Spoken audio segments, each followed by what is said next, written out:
નમસ્કાર, આપ જોઈ રહ્યા છો લખત ન્યૂઝ અપડેટ ચેનલ। તમામ સમાચાર અને અપડેટ મેળવવા માટે ચેનલને સબસ્ક્રાઇબ કરો અને બેલ આઇકન પર ક્લિક કરો જેથી તમામ સમાચાર અને અપડેટ તમને મળી રહે।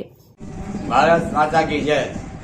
હું લખતરની તમામ જનતાને વિનંતી કરું છું કે લખતરમાં પણ પરસોત્તમ રૂપાલા છે, આપણા જે બેન સરપંચ છે એમના પતિ ગંગારામભાઈ ડાયાભાઈ પટેલ, એ લખતરના પરસોત્તમ રૂપાલા જ છે। કોઈ પણ જ્ઞાતિનું હાલતા અપમાન કરવું એ તો એને રમત વાત છે, એટલે તમે બધા જાણી લો। અમે એક વખત ખાડિયાની રજૂઆત કરવા તાલુકા પંચાયત ગયેલા, તો અહીંયા તાલુકા વિકાસ અધિકારી સાહેબની રૂબરૂમાં અમને માગી ખાનારા કીધા। અમે ક્યાં માગવા જઈએ છીએ, કોને અહીંયા માગવા ગયા? એટલે મારે સાધુ સમાજ અને બ્રાહ્મણ સમાજ અને કોળી સમાજ બધાને વિનંતી છે કે આજકાલ આ ફૂટી નીકળ્યો છે ભાજપનો કાર્યકર, આ સુધીથી હતો નહીં, તો બધાએ કોંગ્રેસને જ મત આપવા મારે વિનંતી છે।